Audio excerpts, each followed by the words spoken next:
Welcome, ladies and gentlemen, to another episode of the Defiant Podcast. I'm your host, Majid Padellan, aka Brooklyn Dad Defiant, and this is my co-host with the co-most, the Hessenator, Kenny Hesse.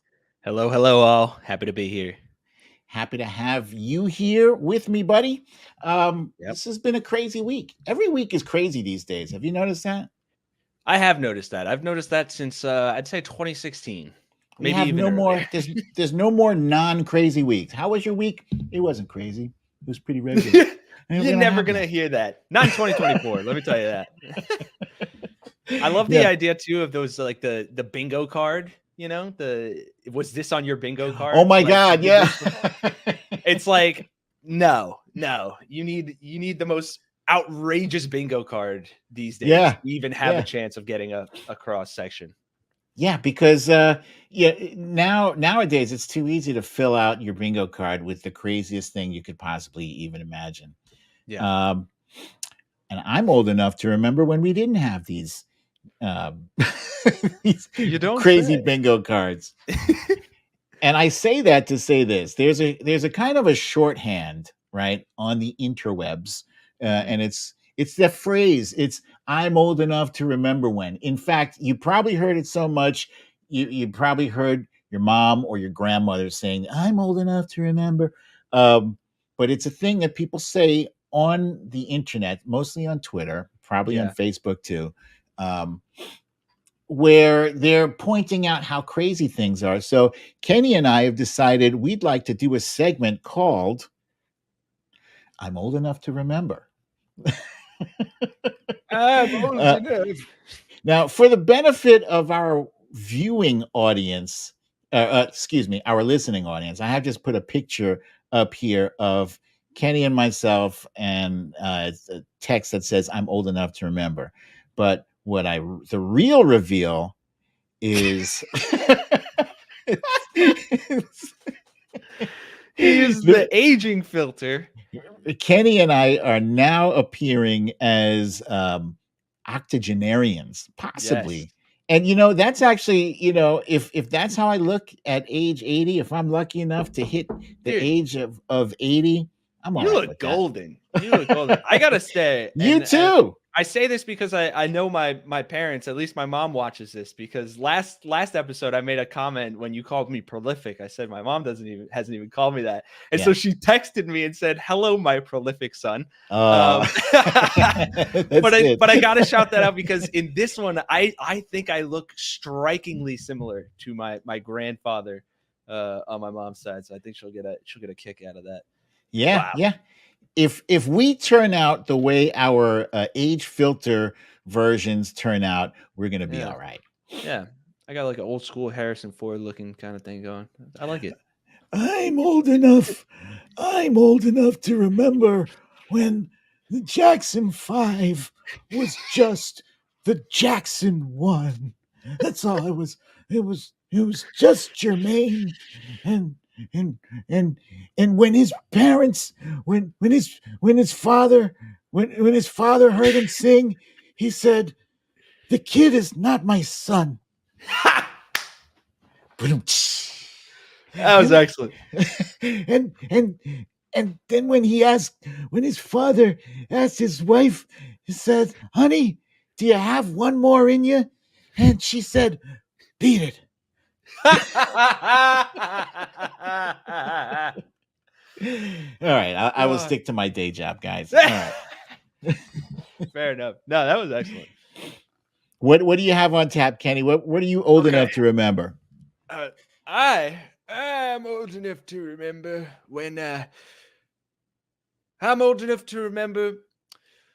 when former presidents didn't refer to insurrectionists as warriors. Warriors. Because that's exactly what Donald Trump did at his Las Vegas rally this week. We've heard this before from him, kind of, but just kind of pandering to the insurrectionists, calling them what was the first one he called them? Not defendants, but well, I think hostages. They've been referring to them as hostages, and These are guys. These are people who were beating Capitol Police officers with fire extinguishers and flagpoles. Some of them tried to gouge the eyes. I don't know if did you see the picture of that guy? They called him the eye gouger. Yeah, they called him the eye gouger. They caught him. They're calling these people hostages and warriors. Are you kidding me, bro? That's ridiculous. And here's his full statement from that too. He says, I'm not even going to try to do the voice, but those January 6th warriors, they're warriors. They were warriors, but they were really, more than anything else, they're victims of what happened, he said at the rally. Victims? Well, nobody knows victimhood better than the biggest victim of all. How is this guy? How do people see Donald Trump as this like alpha male who is also a victim? Every rally he's at, he's talking about how the deep state is against me. Even when he was in the White House, he was a victim. Like, I've never seen a bigger victim in my life. And this is the party, the Republican Party. They love to talk about personal responsibility. Pull up by your bootstraps, right? Yeah. They don't take responsibility for a damn thing. They don't. The mental gymnastics of the amount of just things you have to do to like you said, see this guy who will incessantly claim he is the victim, but still think that he's such a strong man and he's gonna be your retribution and stuff. And it doesn't make sense. But the courtroom is too cold. I'm cold. Grandpa's cold. Grandpa Grievance needs a sweater. It's freezing cold in the courtroom.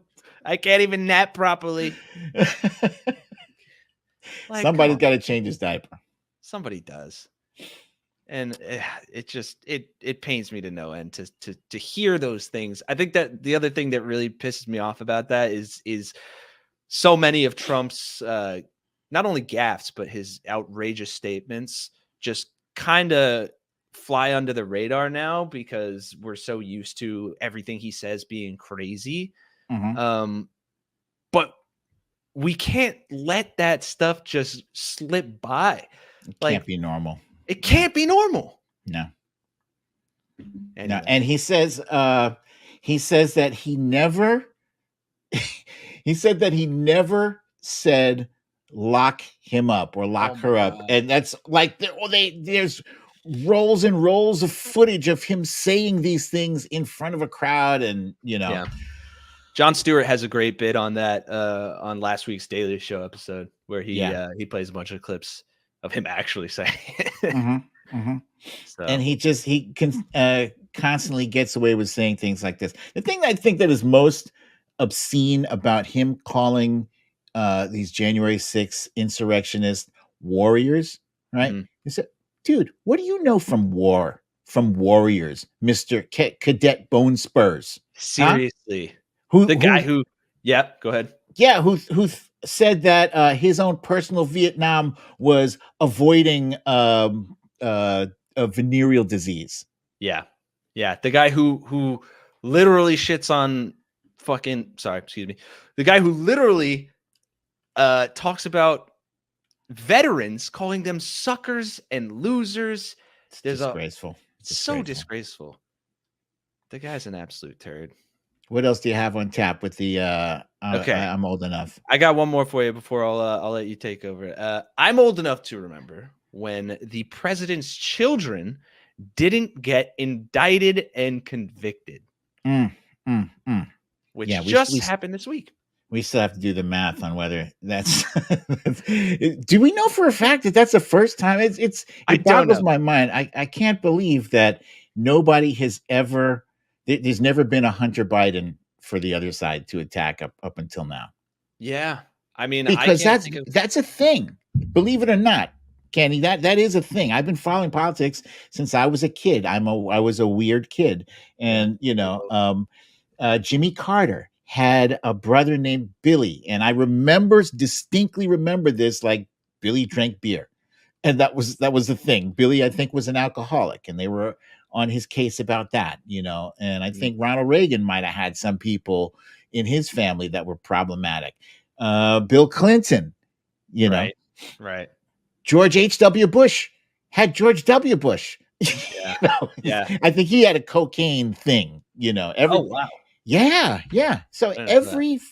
every presidential family going back some time, some ways had, but I don't know if a sitting president's son has ever been indicted Yeah, and let alone convicted. convicted. Yeah. And I mean, the reason I bring that up, because to your point, it could very well be the first time. We've seen a lot of firsts in literally the last week. Mhm. But also because this kind of just blows out of the water any argument from the Republican side that we have this two-tiered weaponized justice system that's Exactly. only going after Republicans. Mhm. And it blows out Trump's bogus claims about his own conviction that it was weaponization and that they're Yeah. only going after their political opponents. No, like a lot of people say that this case maybe shouldn't have even brought. One of the jurors of Hunter Biden's case even said they felt it was a waste of taxpayer dollars. They also said, Mhm. they didn't find it hard to find him guilty. It was very unanimous and there was no deliberations, but they said they felt like this was a waste. And here's the important thing, Kenny, is that it was a jury of 12 peers. That's it. It's the same thing that Donald Trump had in New York City. And frankly, this case was held in Delaware. There's not a place on the planet that loves the Bidens more than Delaware. And if Donald Trump was trying to say, I can never get a fair trial in New York, okay, New York City does hate you, right? Yeah. But Delaware loves Hunter Biden and Joe Biden, and he still got convicted. And you don't see any of us on the left saying, it was rigged. It was rigged. No, it wasn't rigged. That's how the justice system is supposed to look. And frankly, did you say two-tiered? Two-tiered? I did say system of two-tiered justice? because so honestly, there is a two-tiered justice system, in my opinion. And but those two tiers are not Democrat and Republican. No, they are not. They are the haves and the have-nots. Yes. The billionaires and the rest of us. The people who are connected and the people who don't have anything. Like Khalif, I constantly go back to the example of the poor young man who is no longer with us, Khalif Browder, who was arrested on suspicion of stealing a backpack and then proceeded to spend 3 years in Rikers Island. What? 3 years because his family couldn't produce the bail money. Do you know how much the bail was? No, I don't. How much? It was a whopping $3,000. Wow. $3,000. Now, $3,000 is not a big deal to Donald Trump. And frankly, it's not a big deal to most families. Most families will find a way to scrape that money together. But more often than not, the case in justice is that people who are poor, who can't afford the bail, they can't afford justice. They can't, Donald Trump was walking around. He was going back to his house in Mar-a-Lago. He was going back to Bedminster. He was flying on private jets and flying back in. This guy spent 3 years on Rikers Island. And I'll tell you this, Rikers Island, not a pretty place to be. No, not at all. Jesus. I will say this. When I saw the verdict, I wasn't surprised that Hunter Biden was convicted, but it made me sad because I'm not going to say I'm like best friends with Hunter, but I do kind of know him. He called me. Hunter Biden called me on my cell phone when my dad was in the hospital a year ago. Wow. And yeah. And the funny thing is, when he called, I thought it was a troll, so I hung up on him. he called me and he's like, hey, Majid, this is Hunter Biden. And I was like, yeah, haha, click. And I hung up, right? And I was like, that's a troll. I was in the hospital too. Of course. And then within 5 or 10 minutes, I got a flood of calls and messages and emails from friends, friends that also common associates that Right. know me and Hunter. And they're like, Majid, Hunter is trying to reach you. I was like, oh shit. Wow. So shit, tell him to call back. And yeah, and he called back, and I was like, dude, I'm so sorry. And he said, don't worry about it, man. I know where you are. And it's not just that he reached out to me, at a very painful time in my family's, in our situation, but we also, like, I'm going on 21 years of sobriety, August 17th, God willing. Wow. So I know what he went through, and it was hard enough for me to go through sobriety without millions of people, digging through every one of my lowest points in life. That man has had to basically go through the process. I don't know how he did it. It's very difficult. But he's going through it right now. And his father, President Biden, made a statement about let's see. He said, as I said last week, I'm the president, but I'm also a dad. Jill and I love our son, and we are proud of the man he is today. So many families who have loved ones battle addiction understand the feeling of pride seeing someone you love come out the other side and be so strong and resilient in recovery. As I also said last week, I will accept the outcome of this case and will continue to respect the judicial process as Hunter considers an appeal. Jill and I will always be there for Hunter and the rest of our family with our love and support. Nothing will ever change that. Yeah. How's that, huh? Very different from Donald Trump's response to his own guilty verdict. Like, it couldn't be more night and day. Respect for the judicial system, respect for his son. Yeah. Which I think, points to some self-respect. Mm-hmm. Respect for the American people. Like, it's just the most, it's presidential is how it feels. Exactly. It's a very, So a very stark contrast between the two, the former and the current president. Yeah, 100%. Well, okay. I think we've covered that. I'm old enough pretty extensively. I know you have one of your own. Yes. I am old enough to remember when you didn't suspect Supreme Court justices to be for sale to billionaires. Huh? Oof, that is that's a poignant one. We just learned in the past week, we learned that over the past 2 decades, Clarence Thomas has received no less than $4 million in what journalists are calling gifts. Gifts. Ha! That's a joke. Those are bribes. It's just straight up bribes. Come on. Right? Yeah. I mean, who are you giving $4 million to? Yeah, that's insane. Okay, some of these gifts, right, include a hotel room in Bali, Indonesia, for a single night, food and lodging at a private club in Sonoma County, California. Mm-hmm. Who gifts that to a friend?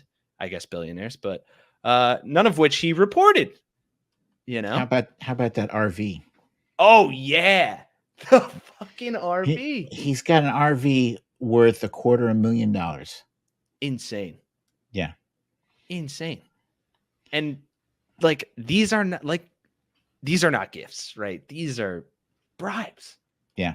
Am I wrong in assuming that these are bribes? I mean, I don't know if I don't know if legally we're allowed to. Right. I don't care. Right. Sue me. I said assuming. That's what it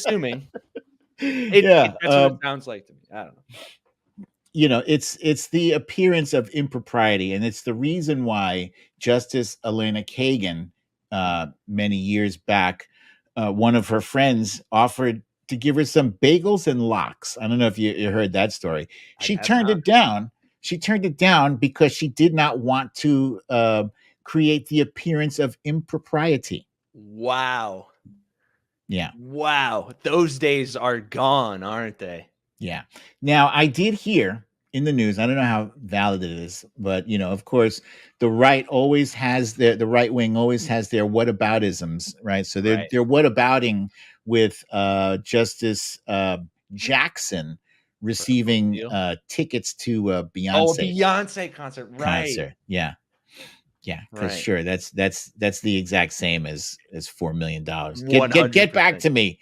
Get back to me when she's got $4 million in quote unquote gifts. Huh? Yeah. Private jet travel. Harlan Crow. Harlan Crow is the guy the mega donor that gave him, I think, most of that money, if I'm not mistaken, right? Yeah. And it's frustrating too, because like, it's all of them to some extent. Like they get outrageous money for book deals and stuff, and they're in these positions for life. Yeah. And there's no realistic enforceable ethics rules. Clarence Thomas won't face any repercussions for this. Nope. He's not going to recuse himself over cases that he shouldn't be a part of. Alito as well. But like, what kind of checks and balances are there for these people, aside from none. just checks from Harlan Crow for $4 million? Like there's none. I mean, I believe there's supposed to be some kind of congressional oversight, and this is something that actually Justice Alito recently commented in an article. I don't have the article handy, but he commented in an article, and he was rebuked by a member of Congress. I think it might have been Senator Whitehouse, rebuked him and said that was an improper statement that he gave to the press. He said basically that that Congress has no oversight over the Supreme Court.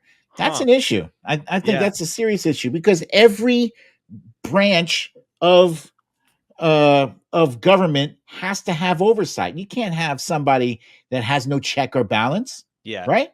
No, 100%. I'm just worried that after they give Donald Trump his hard sought immunity, maybe the next thing on their docket is giving themselves immunity at the same, You can't give that guy immunity. You know what? We've been joking around saying that if the Supreme Court grants presidents immunity, like President Biden should like just suspend the election indefinitely. and then expand the Supreme Court and do a whole lot of other things. Just yeah, complete immunity. Do it.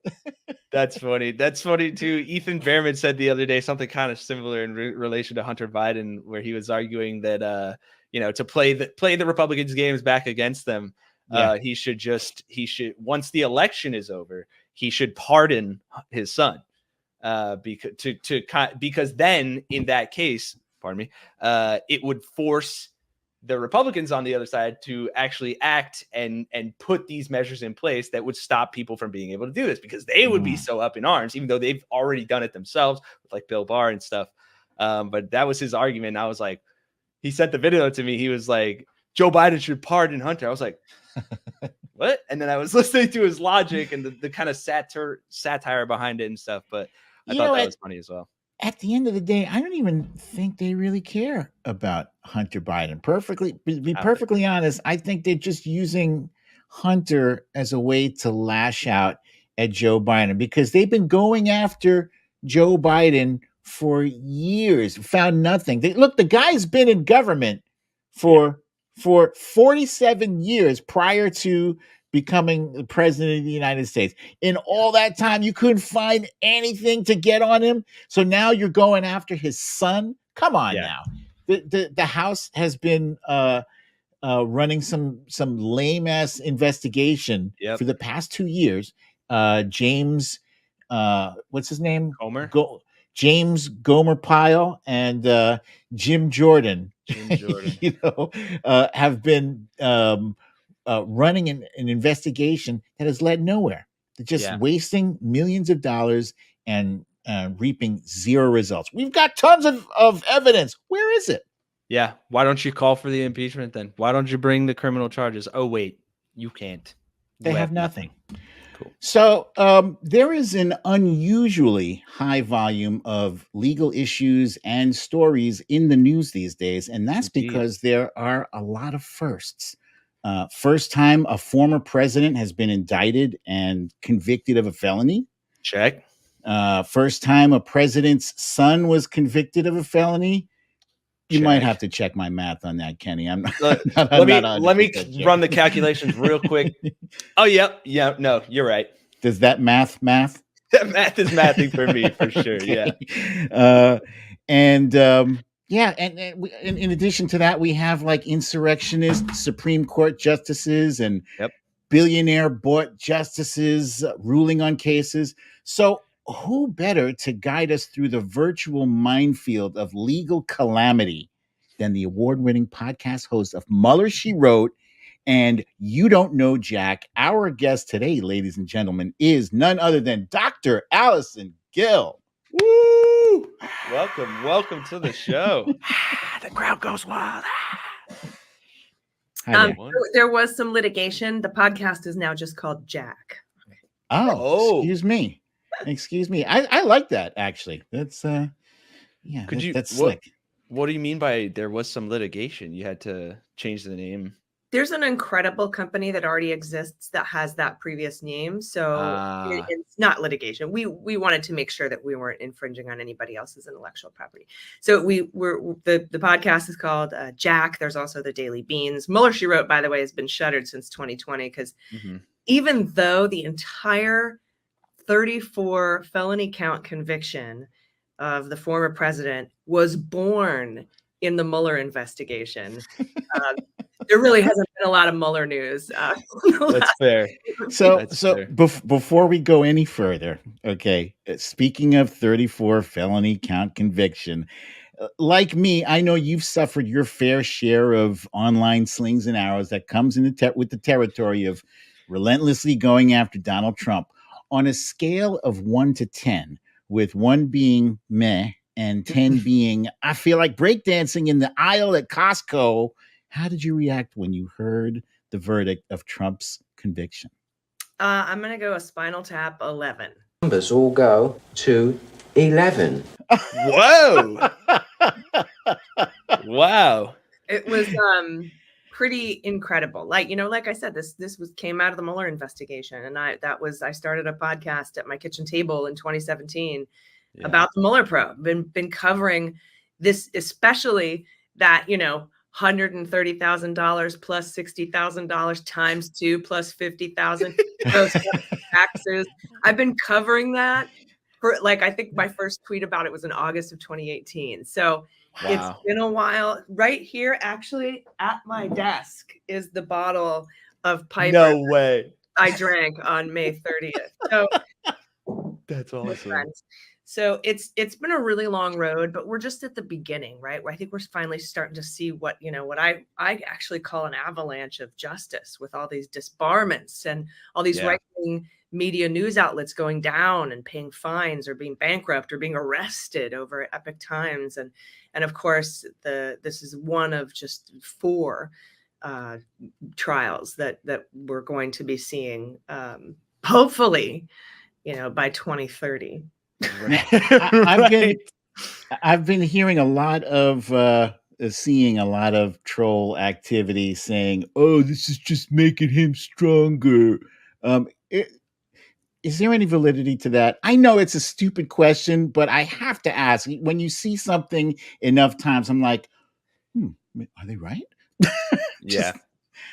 Let them believe it if they want. I mean, they don't have a lot of time left in politics. The Republican Party is in its death throes. And if they want to feel real good for a second about,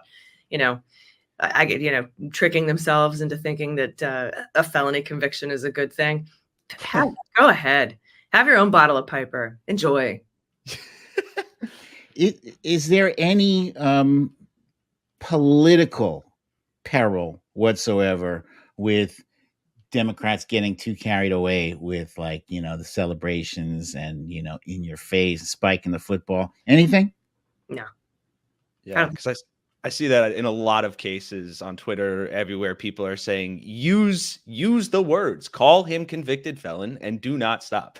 And it's good to hear that you don't think that there's any negative repercussion to that, other than snowflakes on the right, snowflake. No, because for us, it's not about revenge or retribution. Right. For us, it's about the rule of law and that no one is above it. One of the founding principles of our country, along with the peaceful transfer of power, and freedom from religion and autonomy, but which we'll get to the Supreme Court, who are just sort of trouncing all over those ideas and tenets. But there's nothing wrong with celebrating. People have been so saddened and bogged down by the two-tiered system of justice and having to feel such helplessness and hopelessness about it, that when there's a win, like when we saw Derek Chauvin convicted, finally, the thin blue line, they like his blue buddies they were like, no, we're not backing you up on this one. And it was really great to see that. These are the kinds of things where the the actual bad guys are being brought to justice. It's something to celebrate. Yeah. And I think that's a really good point, because I think with a lot of these things, especially the examples that you just mentioned, it feels like, and because it is, that the process of justice is just painfully slow, where, these are cases that were brought up that you started covering in 2017, 2018. These have been going on for ages, and they keep getting delayed, which I do want to talk about as well. But it's, you're right. These are things to celebrate, but for some people, it's like maybe you get lost in the sauce and you're kind of forgetting, like, no, these are big deals. This is a convicted felon for the first time, a president. We're getting the justice that we deserve. And I think one of the things that I wanted to talk about on your most recent podcast episode, Jack, you talked a lot about Judge Eileen Cannon, who I think has been kind of central in this delaying process, obviously, along with Donald Trump himself, who has delayed these cases. And Judge Eileen Cannon is in charge of his documents case, right? His mishandling of the documents case. So I would love to kind of talk about that a little bit. She's dragged out the proceedings, and, BD and I, much like maybe our listening audience, are not exactly legal scholars. I think we'd call ourselves legal laymen. So yes. Would you be able to walk us through some of the methodology and the ways that Judge Eileen Cannon has kind of dragged out this documents case from the beginning? Because this was a trial that we were supposed to see start last month, if I'm correct. And now, to your earlier point, may not come till later this year. Kenny, I think Allison has actually introduced a new legal term into the sphere regarding Eileen Cannon's shenanigans. That's right. Can you share that term with us? Please. My co-host, former acting director of the FBI, Andy McCabe, I said, all these Cannon shenanigans. And he goes, you might say cananigans. And I lost it because I picked Andy the wrong McCabe time to take a is sip. funny. I need to have a shirt that just says Andy McCabe is funny. He's really, really funny. But yeah, let me give you a big, like, sort of 50,000-foot view of this. First of all, every criminal trial, you got pretrial motions, right? Where in order to put a pin in something that you might want to appeal later, a criminal defendant would file a motion to dismiss based on illegal gathering of evidence, motion to dismiss based on pleading inconsistencies, motion to dismiss based on, any errors that the prosecution makes. You want to file a motion to dismiss. And because rarely do these things get dismissed pre-trial, but that allows you to post-trial appeal on those grounds, to say, like, hey, we brought this up before trial, now we're going to have to appeal. Because if you don't bring it up before trial and you appeal on it later, the judge is going to look at you, the courts are going to look at you and say, why didn't you mention this before we went to trial? Right. Mm-hmm. So pre-trial motions, there were about 13 filed by Donald Trump. He wants to dismiss because he thinks Jack Smith was appointed inappropriately, unconstitutionally, that he's not funded properly. Right. I mean, there's just a prosecutorial misconduct, a grand jury malfeasance. He says that he's being selectively and vindictively prosecuted. Stuff like that. So 13 of these things. Now, normally, like up in Judge Chutkin's court, where he's been indicted for the January 6th stuff, they'll look at, she'll get the motion to dismiss because Trump thinks that Jack Smith was appointed inappropriately, and she'll look at it for a week. She'll get briefing from both sides. Briefing practices usually Trump files the motion, the government responds, Trump replies. Yeah. And then she'll look at it, and she would take maybe a week, 10 days, dismissed. This isn't appropriate for pretrial. You can bring it up again after if you want to appeal. And just bam, bam, bam, just knocking them out. There's very common practice. But what Eileen Cannon does is she has turned this into, I don't know, a fish, a jam band song, right? Like the first thing she did was Jack Smith wanted to file his response to one of Trump's motions and wanted to redact witness names and grand jury testimony, things that are supposed to be redacted. And she's like, no, I don't like that. I don't think that you should just be able to redact whatever you want. We should litigate what's redacted. So she made a rule that says, if you don't want any redactions, you can't file it on the public docket. You have to email it to me and the other party. Then we're going to litigate and have hearings about your redactions. Then once we decide which redactions are correct, then I'll order you to file it on the public docket. So she created this secret docket in effect. And all 13 of these are on there. And so what Trump did was he included on each of his motions, motion to compel discovery, all of his pretrial motions, he included like 150 pages of exhibits that all need redactions so that it would take a really long time to litigate these redactions. Wow. The one that was being done with Walt Nauta recently, the first motion was filed in September of last year. And now we're just getting we've resolved the redactions and they're being put on the public docket. She hasn't even ruled on it yet, but it's been 9 months languishing on her secret docket just for one of 13 pretrial motions that are usually decided in a week. Then she'll set up hearings. She even just recently granted something that I've never seen before, and I'm not a lawyer, but most of my lawyer friends have never seen before. She's letting an amicus brief, a friend of the court, actually present oral arguments at one of the hearings for a pretrial motion. So not only have we litigated all of these exhibits and redactions, but now she wants to have a 2-day hearing about it, which is unheard of, and then allow an hour's worth of oral arguments from people who aren't even part of the case. It's bonkers, but there's nothing appealable about it. She can do what she wants. And so here we are. Allison, I've heard a ton of legal experts just like reacting with the same amount of disgust and just and bafflement as you displayed here. It seems like she's working for the defense, clearly. Like, why is she allowed to blatantly get away with all of these things that are favoring the defense? Like, is there no check or balance against her, or is she like, is she a monarch in that court? The check or balance is the voters, and some people decided to stay home in 2016, which allowed Donald Trump to be elected, which allowed her to be appointed. That's people tend not to think that far down the road when they decide that they just don't feel like voting. Wait, there's no higher court, is what I mean, like the 11th Circuit or whatever. She does something wrong. Now, technically, she hasn't done anything wrong.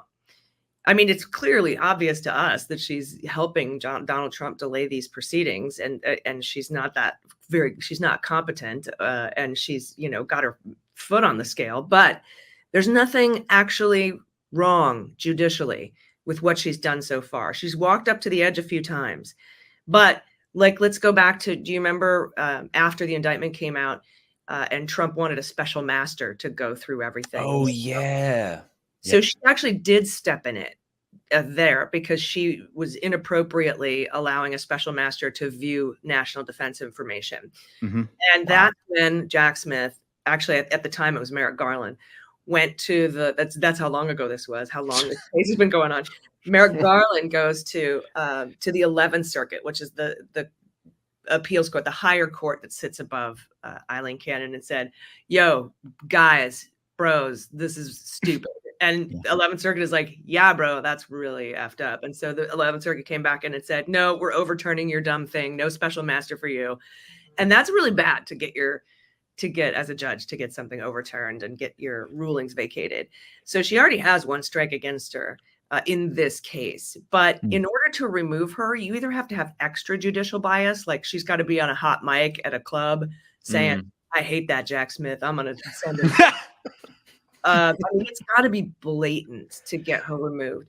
But what they can do is if she can, and she hasn't even done this yet in the normal course of these things, but like she almost allowed a witness list to be released, and Jack Smith filed a motion for reconsideration, and she actually reversed herself. But had she ruled to release that witness list, Jack Smith could have gone to the 11th Circuit, got a writ of mandamus forcing her to not release that witness list. And then he would have 2 strikes against her. And then, but the way Jack Smith works, the way that the government works, they're probably going to want her to mess up like 4 or 5 times before they go and say, okay, we need to have her removed from the case. And so far, we aren't quite there yet because we're still litigating redactions, like common redactions, witness name redactions on secret docketed pretrial motions that were filed last year. It's bonkers. That is absolutely bonkers. So I guess it's not a baseball situation where it's they cut her at 3. They unfortunately. I guess maybe really last question. Go ahead. It's really hard to get a judgment. Yeah. I guess last question on this, maybe, like, do you think we're going to see this go to trial before the election, or do you not? No way. Impossible. That's a bummer. The espionage case. No way. Yeah. We still have a very, very slim chance of seeing the January 6th case go to trial. It depends on when and how Supreme Court decides on the immunity interlocutory appeal.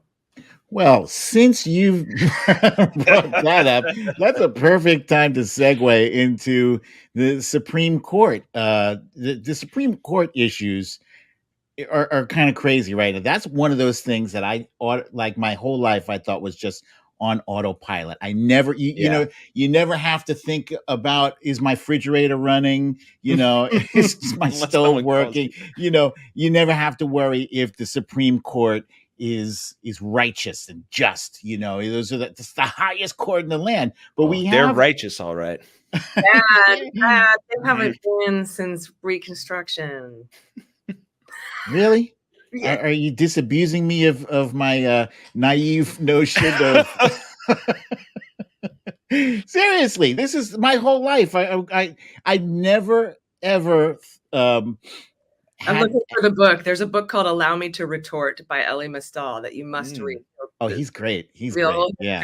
Of why the Supreme Court and the Constitution sucks.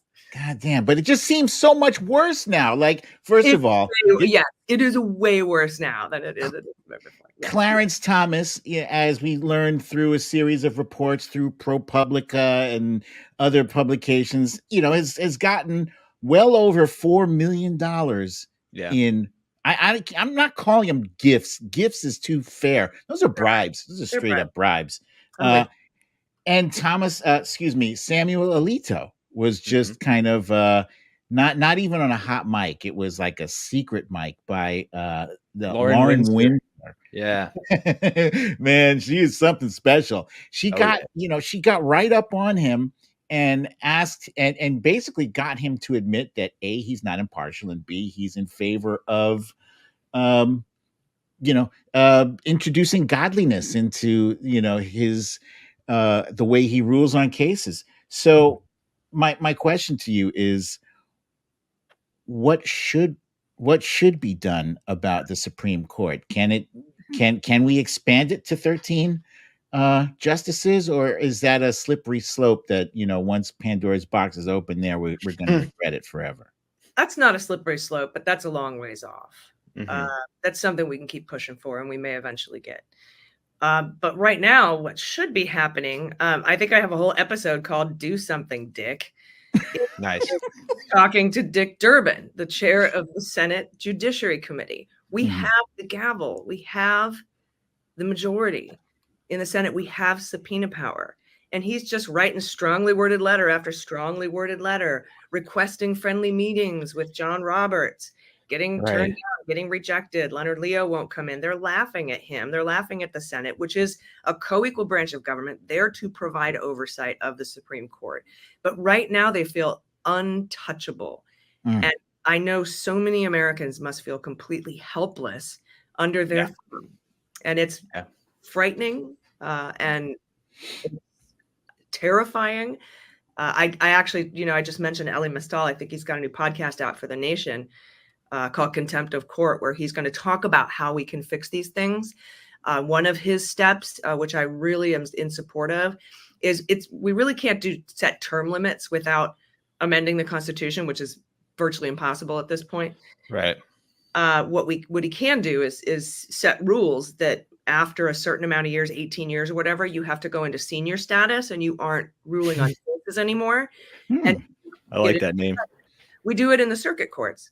But yes, ultimately, I don't think anything is going to really change until we actually have 13 Supreme Court justices, as we should, one for each circuit. Yeah. Is it true that there is no set limit? Like you can have 9 or 13 or 20 or whatever? Yeah, there's no set limit. We've changed the number of justices multiple times in our history, but Congress has to do it. So we're back to, how do we do that? We actually have to vote. The single biggest check on our powers is voting. Yeah. Yeah. Because people do it. Yeah. And I think that's made clearly evident by things like the quote unquote ethics rules that have gone into place that are just being clearly flouted and have no means of enforcement.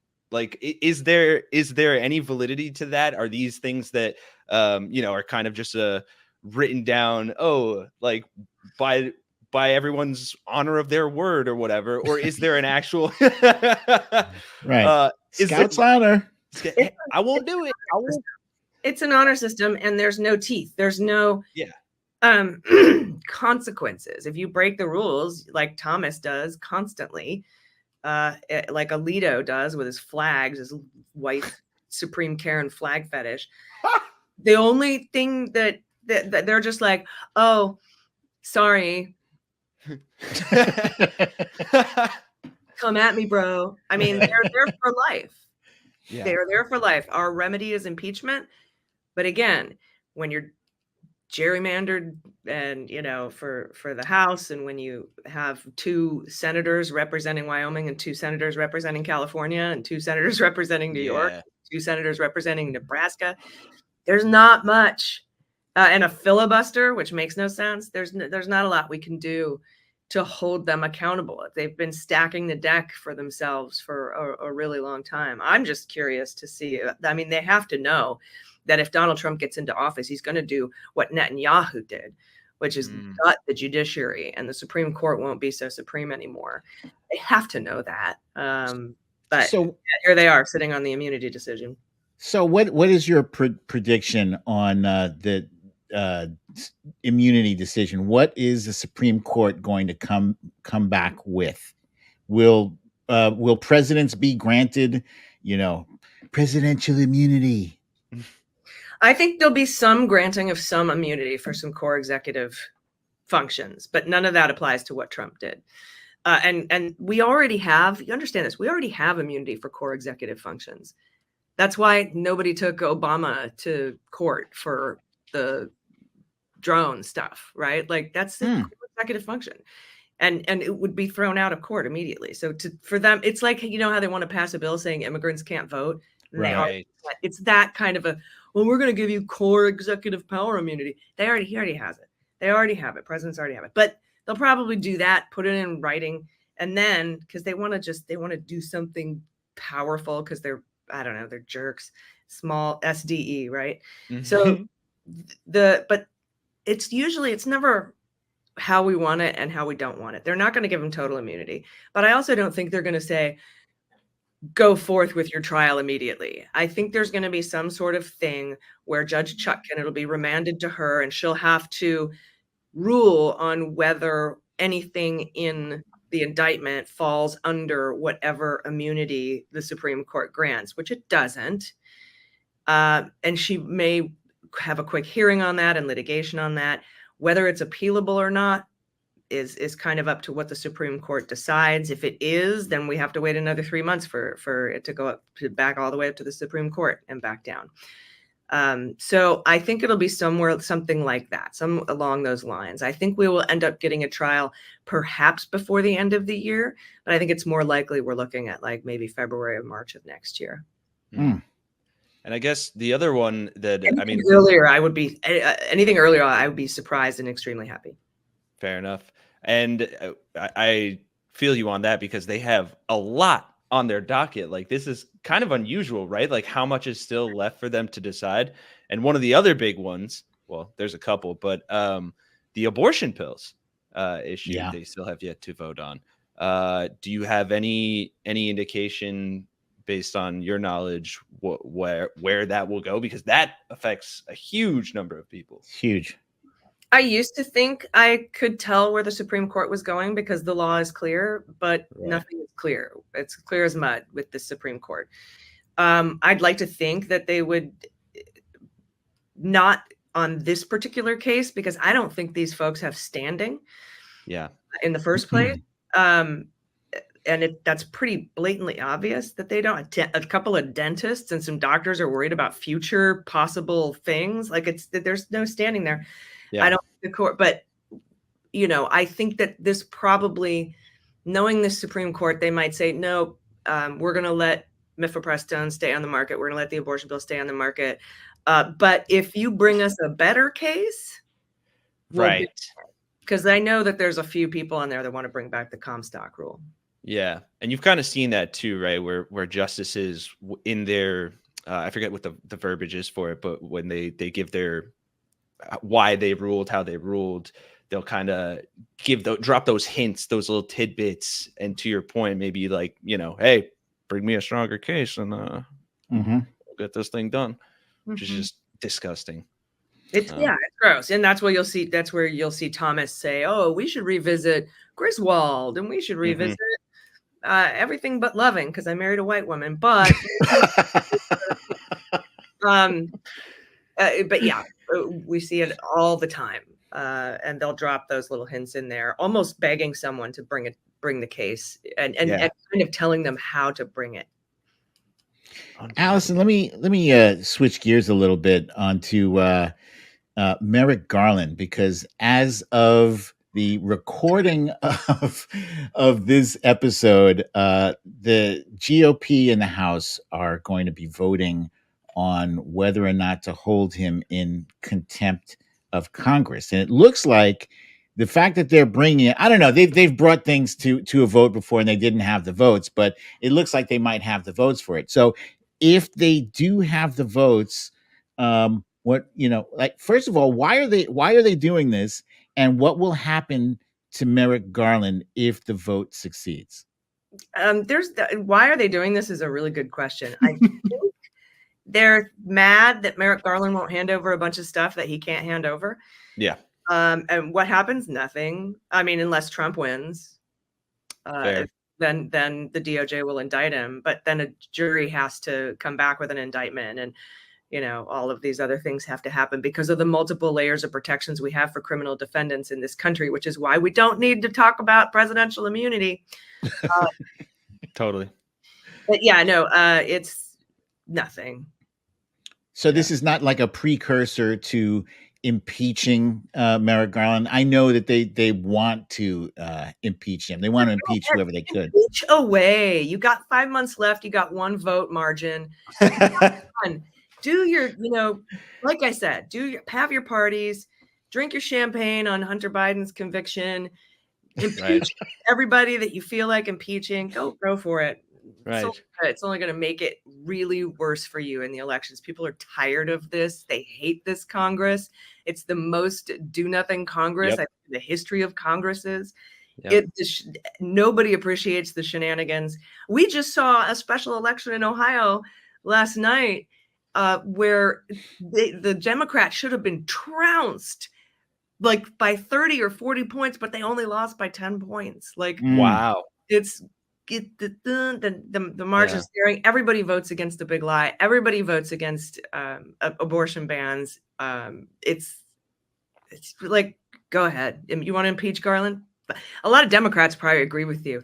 They think he should be impeached for waiting 18 months to do anything on January 6th, which is completely provably false. But anyway. Well, what grade would you give Merrick Garland if you were giving him a report card? A through F. What would you give him? Oh, well, it depends on which issue you're talking about. Overall, I'd give him like a B minus maybe, because I think he did great with the prosecutions of for January 6th and the prosecution for the National Defense Espionage Documents case, as it's called, down in Florida. I think he did great with those. He indicted in plenty of time for those trials to go.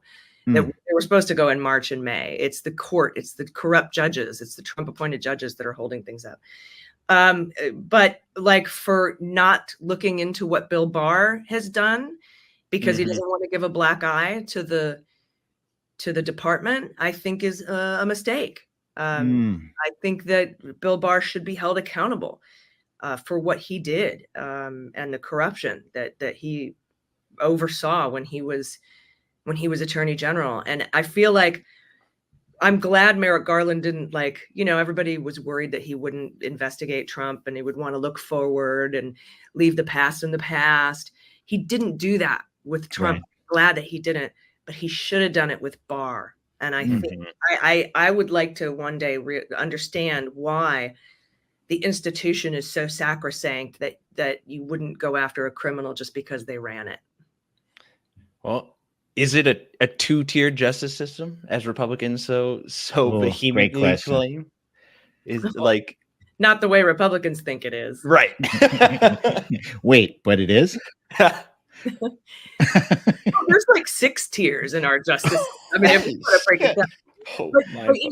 But seriously, in Merrick Garland, in his criminal, the criminal division, they don't take any crap from anybody, and they aren't afraid to indict senators on either side of the aisle, ex-presidents. Like, I truly believe under Merrick Garland's criminal division in the Department of Justice that nobody is above the law. I truly believe that he practices what he preaches in that. Yeah. I would like to petition that you raise his grade from a B minus to a B plus. Okay, B plus. That's nothing to say for all the local police departments around the country where it's extremely unfair 2-tier system of justice. I mean, we think of the police. That's not what the DOJ is. That's like the DOJ is like the FBI, the federal marshals, the federal cops, right? That's very different from like NYPD, LAPD, these police departments where actually Merrick Garland has had to step in and say, y'all are really racist and your use of force is excessive.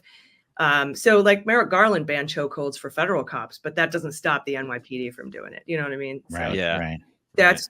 That's why it's like, I think we've got a good thing going on in the federal cops, but with the rest of the police departments that have been militarized around the country and are abusing their power, I have different feelings. But what about Hunter Biden? Was it a mistake to leave David Weiss on as the special? Was he a special prosecutor, special counsel? Well, he was made a special counsel later, but Bill Barr put him in charge of investigating Hunter Biden at the behest of Donald Trump, something that this DOJ should look into. But firing him would have been bad. Firing him would have been something Bill Barr would do. Fair. So that's why, we have to kind of just let the law be the law. Now, we're trying to repair the justice system in this country. And so I don't fault Merrick Garland for not firing David Weiss. What I fault him for is not investigating why Weiss was appointed in the first place. Does that make sense? Yeah. Yeah. But, Garland and Biden are still not even getting credit for leaving David Weiss on. They're like, oh, he was just doing that for cover as a distraction. I don't think anything will satisfy these people, honestly. No, usually nothing. And justice never is how it looks. I mean, a lot of people are really, really mad that Trump hasn't been in jail. But the guy is miserable, depressed, in super amounts of debt. He's anxiety ridden. He's probably, got a little bit of an addiction problem. Yeah. Family hates him. He's lonely. His life is awful. And every single day will be worse than the day before until he dies. And that's karmic justice. I mean, his life sucks. It sucks. And that brings me joy. Same here. Yes, he should face the criminal justice system, but that the criminal justice system is not here to save us. We are here to save it. We do that. So, people who are waiting for Mueller or for Garland to be a savior and carry the United States forward into democracy while you sit at home on your ass, no. Mm-hmm. We save our institutions. They do not save us. That's beautiful. I love that. Yeah. I love that. Yeah. I know you're pressed for time today. I do want to keep you here as long as possible, but I don't want to keep you. I have one quick fun question before maybe we close it out and stuff. I saw on Twitter that you just watched Jaws for the first time. What are your thoughts? I was following the thread. Possibly one of the greatest films ever made. It was so good. From the beginning, I was like, this is a bunch of rich white people. Money. That was my favorite tweet. Like, it's giving Titan submersible vibes. Yes, late stage capitalism. It's like Trump's handling of COVID, right? That one guy was like, no, we caught the shark. Everything's fine. I'm like, yeah. Fake shark. That was a Sharpie on the hurricane map. And they actually mentioned the National Enquirer, and I'm like, ooh, is David Parker going to show up? And literally, when they caught the fake shark, I'm like, that's a literal catch and kill. Yeah. It was just it's a fantastic movie. It's got a lot of great lines, but Quinn was just chef's kiss. And I was like, oh my God, that's Doyle Lonigan from The Sting, one of my favorite movies. And and now I've asked everybody, what should I watch next that I haven't seen? And right now, the Hunt for Red October is in the lead. Oh, so that's another great one. I haven't seen that either. Yeah. Oh, that's good. Yeah, was it like 35, 40 tweet thread on Jaws? Yeah, but it was good. And I was like, wow, this is so relevant.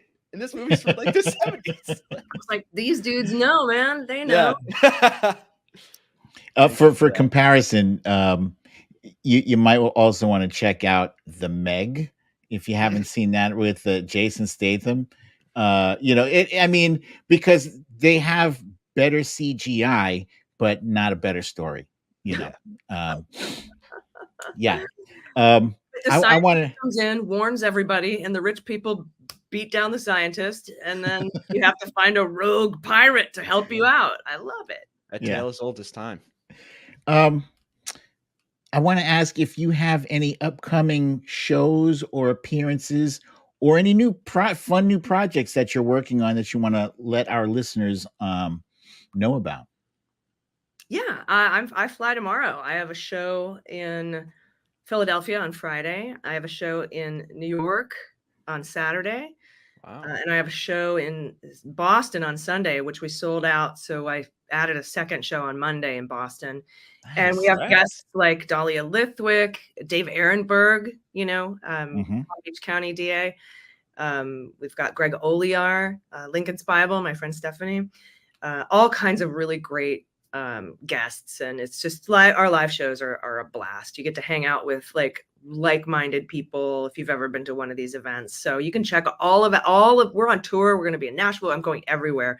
But you can check them all out and get tickets at AllisonGill.com. That's fantastic. Awesome. Ladies and gentlemen, this is Allison Gill. Check out her shows, her upcoming shows on AllisonGill.com. Thank you so much for joining us. You were amazing. It was such a pleasure to have you. This was really fun. Thanks, guys. Boy, that was fantastic, huh? Wow. What an interview. She's great. She's great. I mean, I knew as much, like I said earlier, from when I was editing her interview with our other host, Ethan Behrman. I was just like, how does she keep all this knowledge in of all these things that have been going on for so long? I love what she said about our institutions. Our institutions will not save us. We have to save them. That feels incredibly prophetic.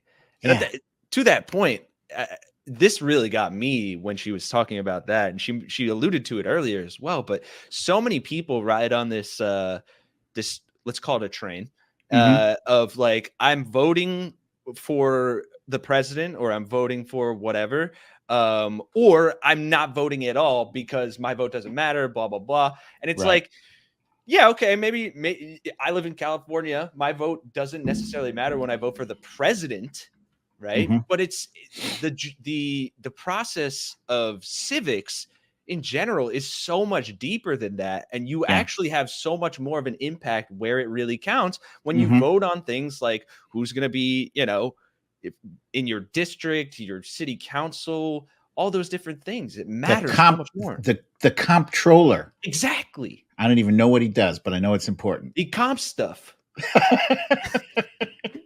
But Kenny, you're absolutely right. I mean, part of the reason why stuff gets so messed up over a period of time is that people, they kind of overlook the importance of state and local elections. They are so important. And Republicans, frankly, have been cleaning our clock on this for a long time.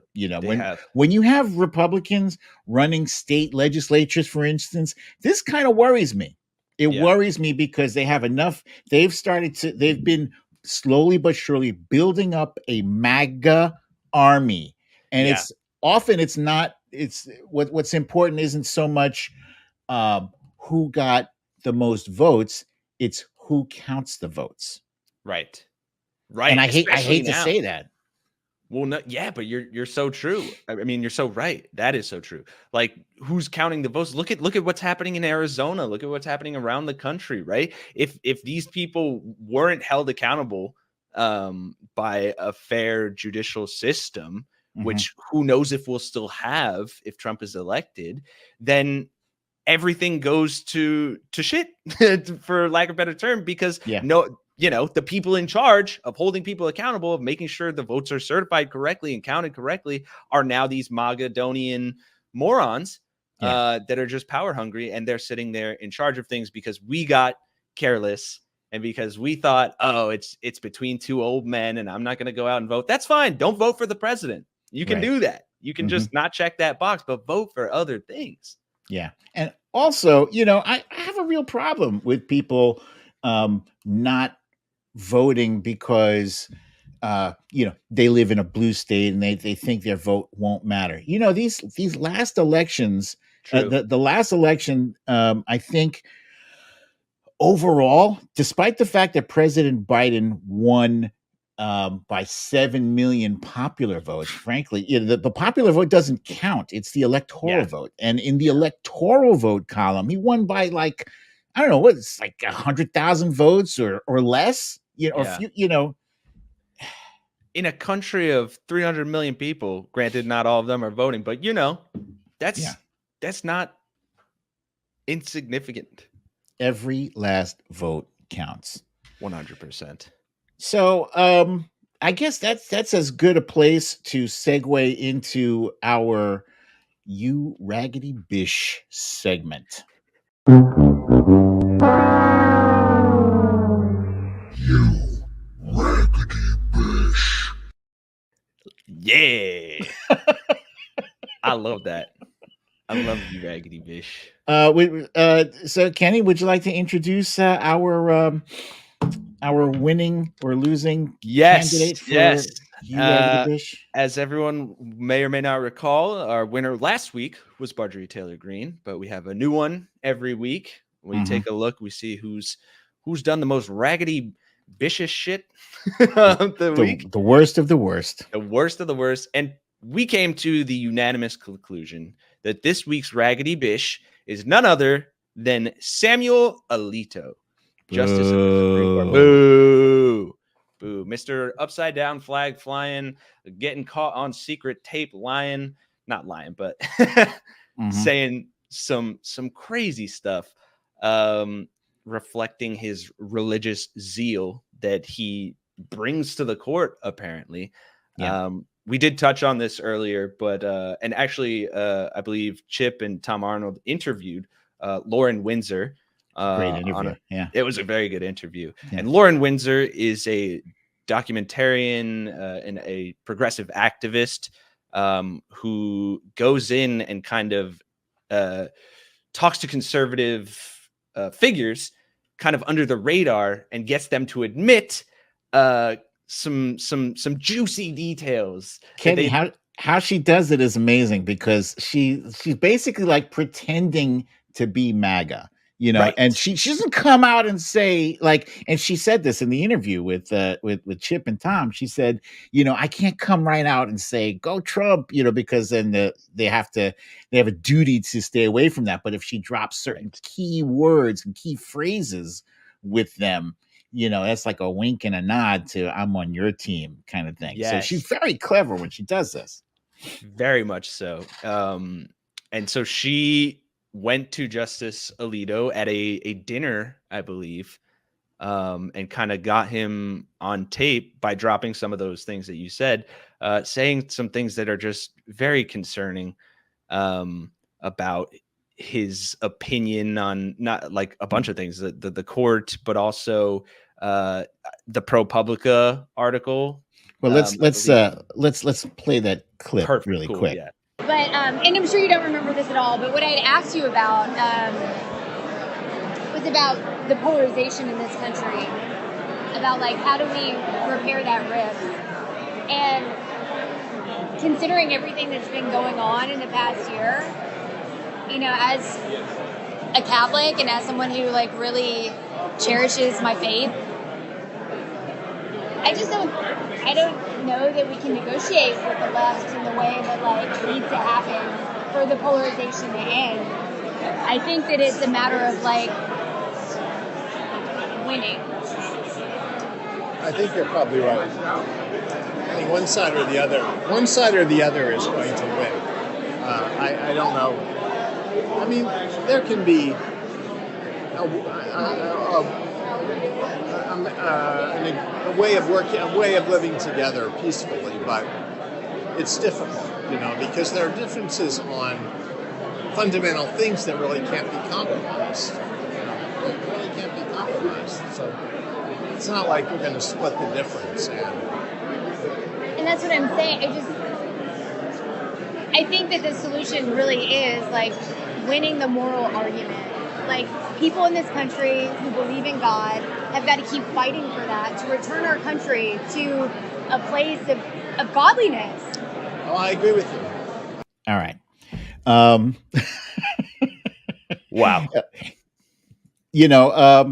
So first off, he admits that, that there are things that cannot be negotiated. Right. Yep. So he already admits that he's not being an impartial judge.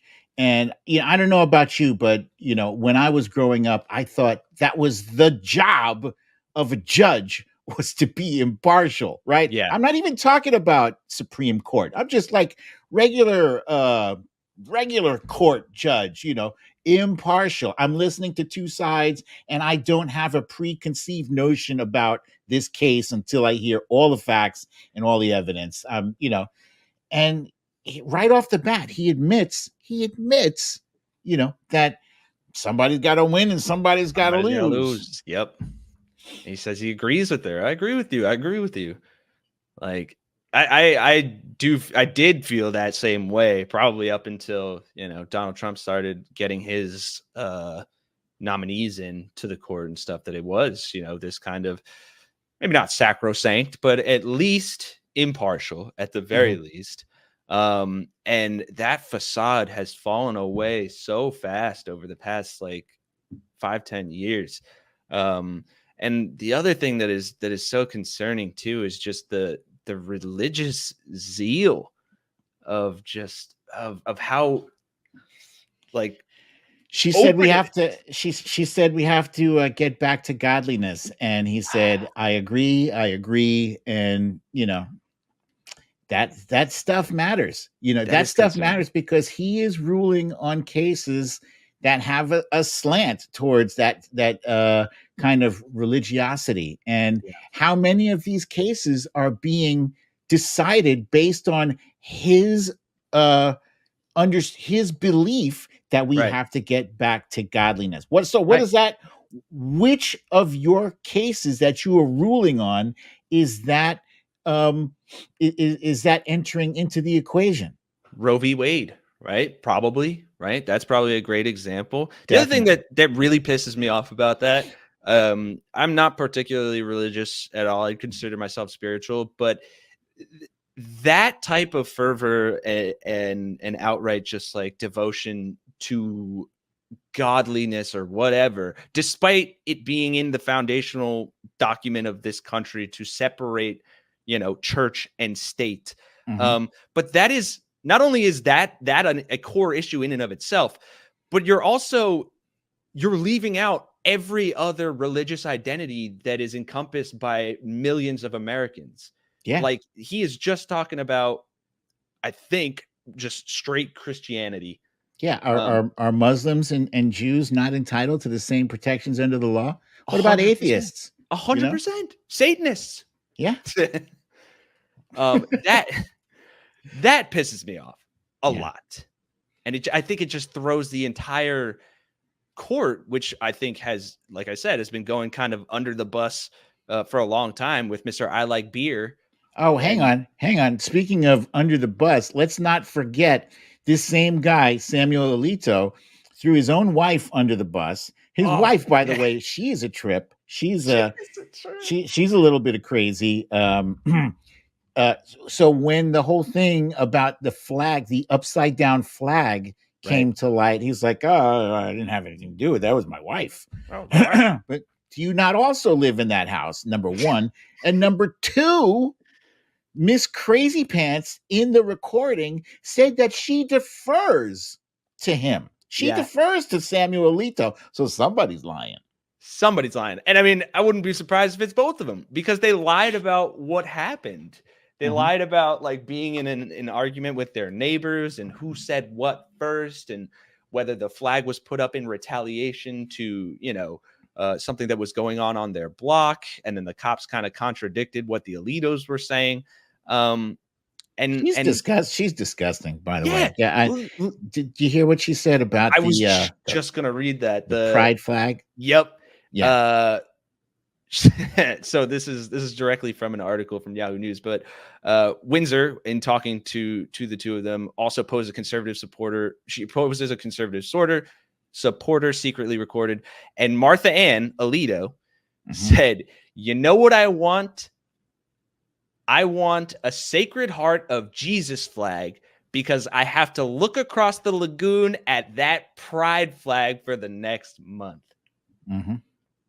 What the hell? Yeah.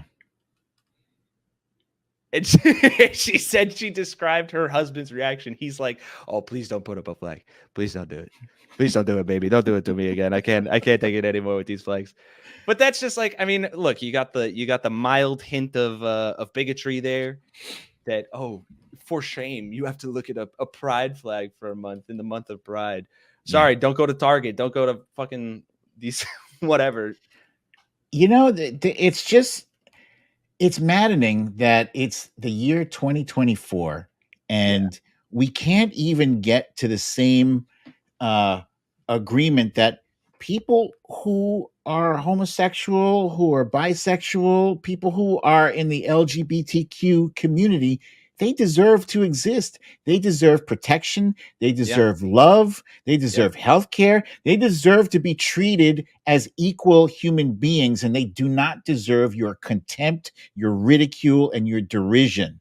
Yeah, 100%. And it goes back to the impartiality thing. Like, these people have fundamental biases that are built into their personalities that it's becoming so clear, like, how you can, some stuff you just can't get rid of. Like, you should be able to. I think a lot of people are through time and through getting with the times. But maybe when you have that much power, I don't know, like you don't want to shift your view at all, or become more tolerant.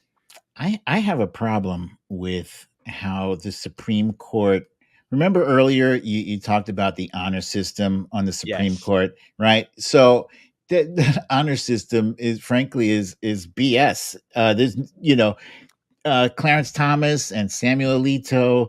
Those people are not recusing themselves when they need to be. And if there are cases involving January 6th insurrectionists, Alito needs to recuse. Thomas needs to recuse, but they won't. Yeah. So what do we do? Exactly. What do we do? And I think that's the key thing that Allison was saying earlier is it's going to take a while, but we need to vote, because these guys are life appointed, right? They get appointed by the people that we vote for.